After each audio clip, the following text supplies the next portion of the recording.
agency that specializes in the magic of gamification. Basically, in a nutshell, we identify problems all around Singapore and we try to use games to solve these problems. Yeah. Okay. This action, right? Okay, so we draw this entire slide. You would see, oh, you cannot see over here. Look here. Okay, you would see there's this very cute dinosaur. We call him Pepper Dinosaur.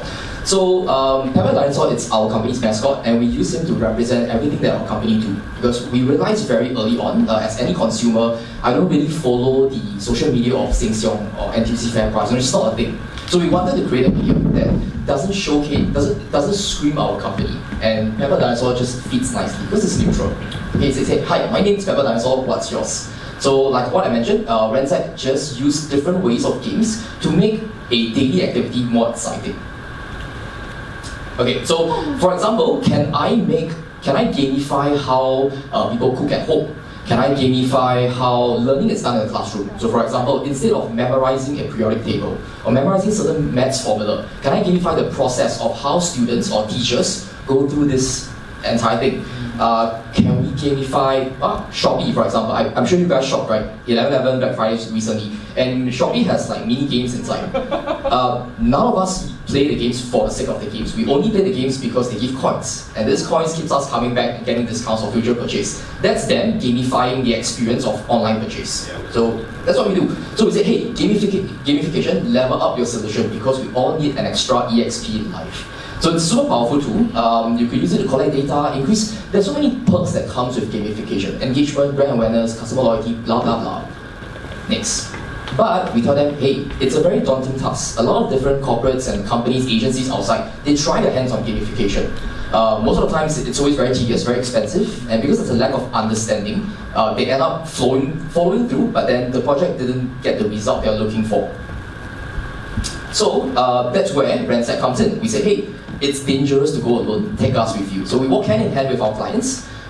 When I say clients, typically we work with government agencies. So our company's been around for about 1.5 years. The main clients are Singapore Tourism Board, National Heritage Board, and Ministry of Education. So these three main ones. So we said, hey, we work with you and we see whether the problem you are looking to solve is game and gamification even the right medium to do it. Sometimes you just tell them you're better off just spending your money on a marketing campaign, doing something else. Maybe gamification is not a solution for everything.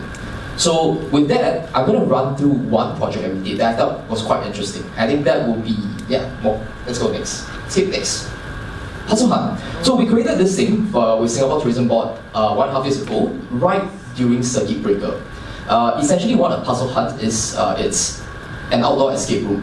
So it stems from this problem. So I'm going to give you a problem and I'm going to show you how we solved it. So the problem is, tourism wasn't coming in during the pandemic days, and as locals, we don't really, the domestic tourism is not a thing in Singapore, so we don't really go around to different places. So SCB is like, hey, is there a solution we could encourage Singaporeans to get out of their house? So we worked with this tour company, and then it's called Tribe Tours. We created this first version called Chinatown Murder Mystery. You guys have heard of it before, it's done by us. We essentially create all this content, and a lot of different companies and agencies run them. Okay, so that experience won the STB Tour Experience of the Year 2021. So that's how we started a company. So when we did that, it wasn't even a company to begin with. We didn't know whether it would work. Yeah. So we doubled down on that idea, and STB said, hey, I like what you did with Chinatown. Could you create something more interesting? But then they also told us certain things they don't like. Problem again. So what was the problem? Next slide. Keep going. Okay, so before I go onto the problem, I'll just run this through very quickly. So we created another series, which is this puzzle hunting, and it's all mysteries all scattered all around Singapore that players could go around to solve. So today you could go to Klook, you could go to TripAdvisor, Pelago, all the different OTAs to participate in this program. It's running every single week. So we could see, hey, there are the case of the missing feathers, the missing dishes, the missing tokens, blah blah blah. And this is what a puzzle hunt is. It is an outdoor escape room. Inspired by treasure hunts, escape room treasure hunts, they are quests where players encounter challenges and solve mysteries while exploring Singapore. Next. Okay, this is like a typical game kit. Next. Okay, so now the problem. So what is the problem? They said that, hey, I really like the idea of murder mystery, but STB being STB, whenever you work with government, they want to be very safe. They don't really like the idea of murder. But whenever we play escape rooms, there's always like zombie, somebody dies, like not very family friendly. Solve that problem. Then we got us thinking. We went back and forth for a while, and then we were like, okay, how about that? we settled on the idea, Dora the Explorer and Blue's Clues. You like that? It's like, yeah, we like that. So that's how Pepper Dinosaur was born. Okay, and all of our puzzle hunts go through this cycle. It says, number one, answers Pepper P for help. So Pepper is a very clumsy dinosaur. He always gets himself in trouble. And you as a player, it's there on that day, basically you play all these games and you try to save him. So in order to save him, you need to recover the lost tokens that's scattered all around the place. So you as a player would have to travel to all the different locations. So this puzzle hunts, they are like, if it's in Sentosa, you can explore the whole Sentosa. If it's in Chinatown, the whole Chinatown is that escape room. The whole Little India is the escape room. So you have to explore the place. And when you physically are at the station, it's not so simple as picking it up. There is a puzzle that you need to solve. So it's guarded by puzzles. And only if you defeat them, you will get that token. If you collect enough tokens, at the end, there will be a prize for teams who win. Okay? Next. Keep going. Okay, let's play this video. So it's a very short sample of how a puzzle hunt looks like.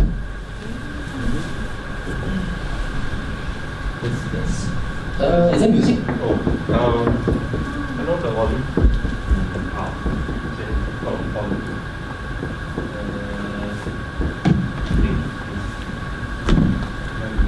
Or we can just play without music. Things fine. M12. No sound. Oh, here you go. Oh. Okay, no, it's max already. Could be like the output. This way we just play without music, it's fine. Okay. Let's just go back and then play again. Yeah.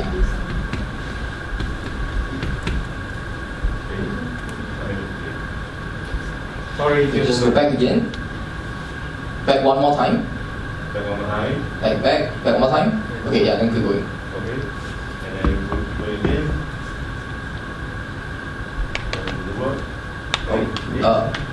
You want to try getting out of full screen and back in full screen again?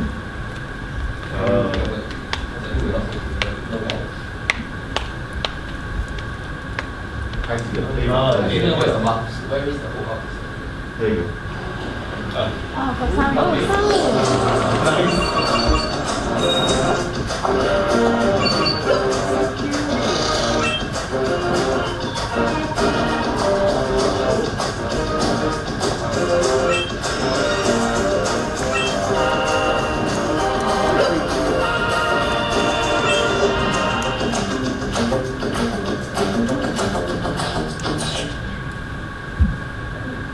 Yeah, and that's it. That's what the puzzle hunt is.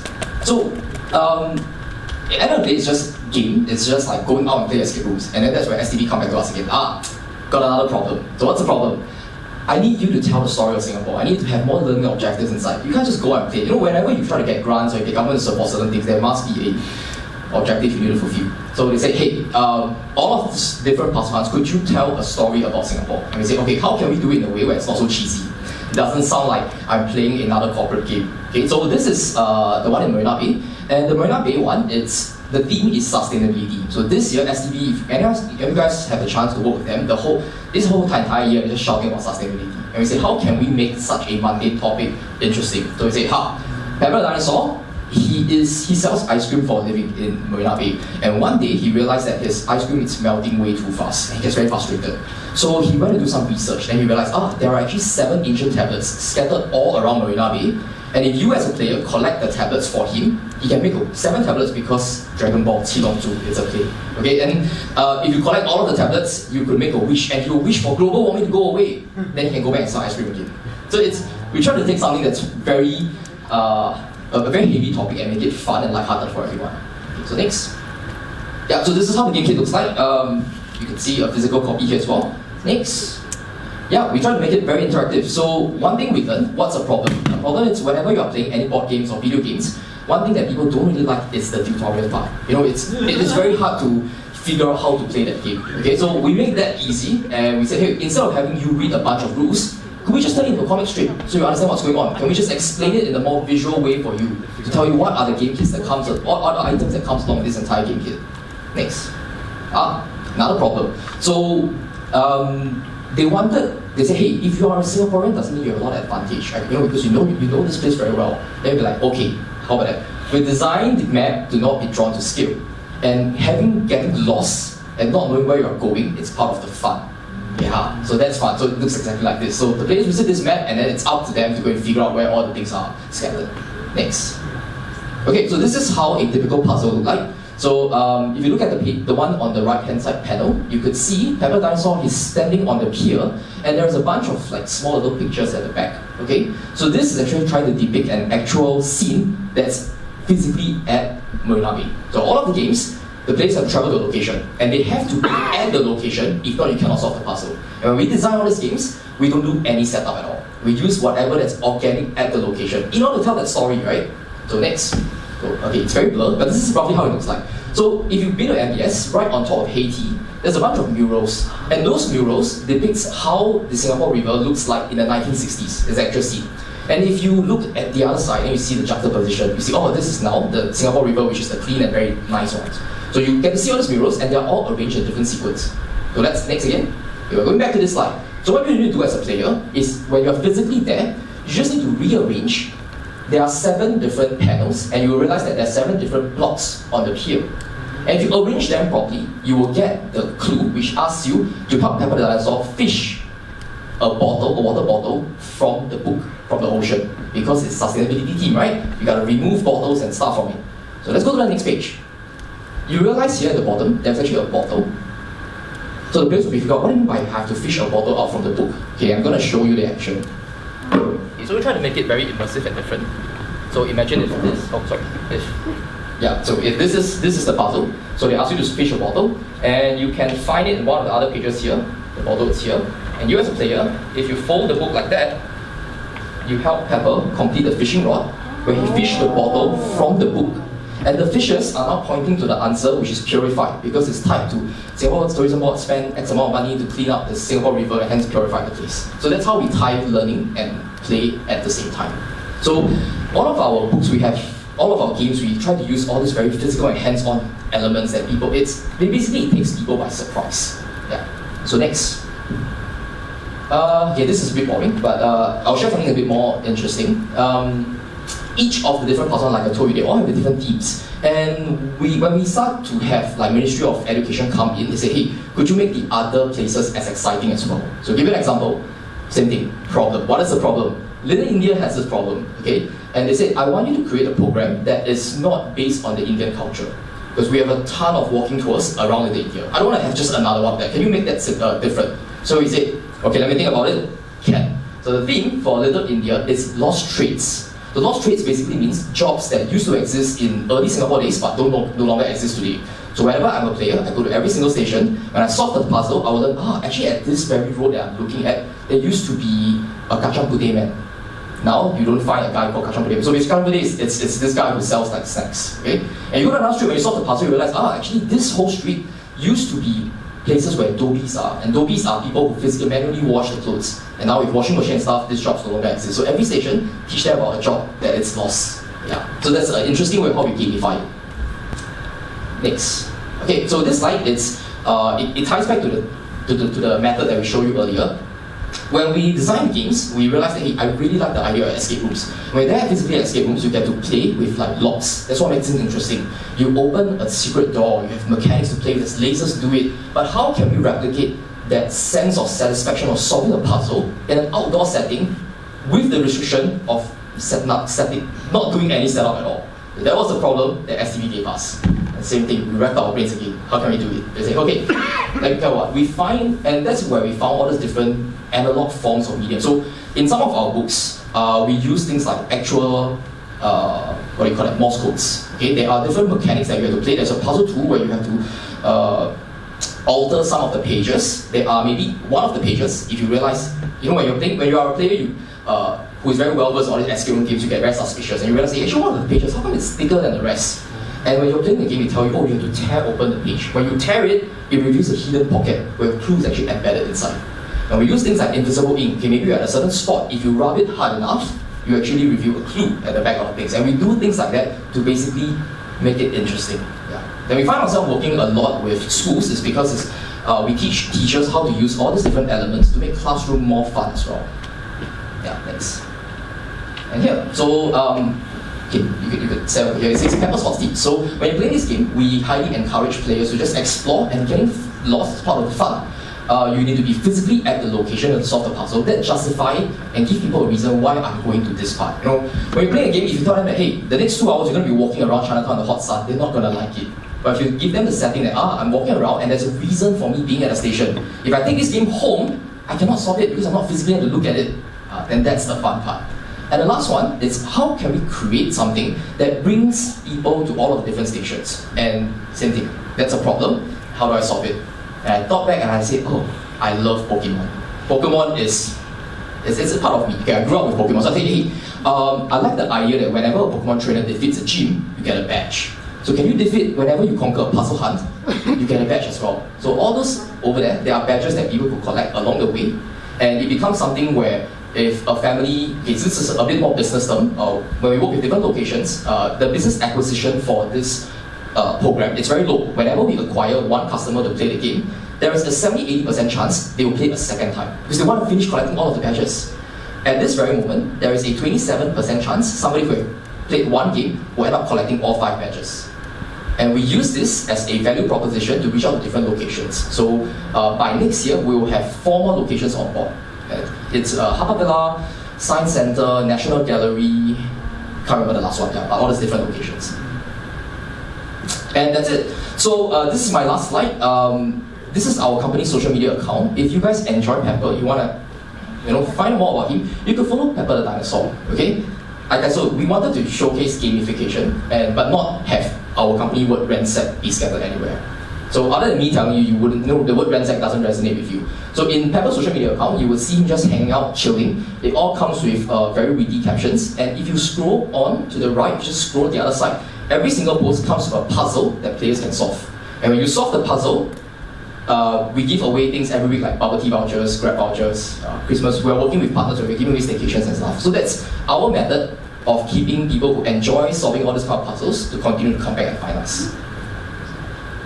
And that's it. Yeah, so we tell people, dive into the world of gamification and unlock your true potential with us. Thanks, guys. Okay, time for one question.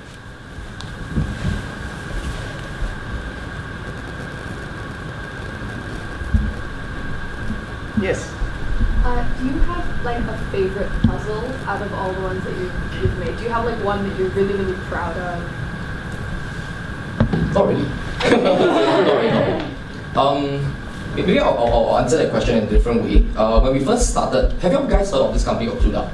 You can run around with GPS. So our very first version of Puzzle Hunt is very similar to Clued Up. We use like GPS, we use a lot of digital elements to solve it. And we realized when we work with a lot of different partners, if you need to play a game and you require somebody to download an app, 90% of them was like, nah, I don't download an app, I don't want to play, and then they just moved on. If you use things like chatbots or other things which is not intuitive. So example, one of our games in Sentosa requires you to go into Fort Siloso. And the fun of it is you get to really go into a underground tunnel, explore with all of these World War II artifacts, and you need to be physically there to solve it. And those areas you have no data, no signal at all. So if you don't have all this digital element, you can't play it. And over time, we realized that people really like the idea of having that hands-on thing. So for all of our puzzle hunts, whenever the final finale game always require you to destroy the book in one way or another in order to solve the puzzle. If you don't destroy it, you can't do it. So with that special mechanic, we realized that people really like the physical analog version of it. And we followed where the market and the money was. So we now unintentionally found ourselves being a company that specializes in an analog form of gamification. We didn't want to be there, but we somehow ended up there. So I don't have a favorite game, but I think all sorts of elements of analog gamification where we surprise the player with like, oh my god, I didn't realize I have to tear this. One of our games require you to stab the book. Like you need to stab it, create a hole, and there's a purpose on why these holes are there as well. And it's like people don't dare to do it, but when they take the leap of faith and then you can see the shock on their face, and if they like it, I like it. Yeah. Thank you. Thank you. Oh, sorry. Yeah, so I think I feel that for what they do, I obviously work in gamification, and I think what they do is so different from, say, Shopee, right? I think they put a lot of thought into the physical component. How it's so fascinating how that journey of like, okay, we want to solve this problem, let them to create something that ended up being so different and unique, that tactile experience. And I think it's also possible to integrate it in some of the experiences they are building, right? Okay.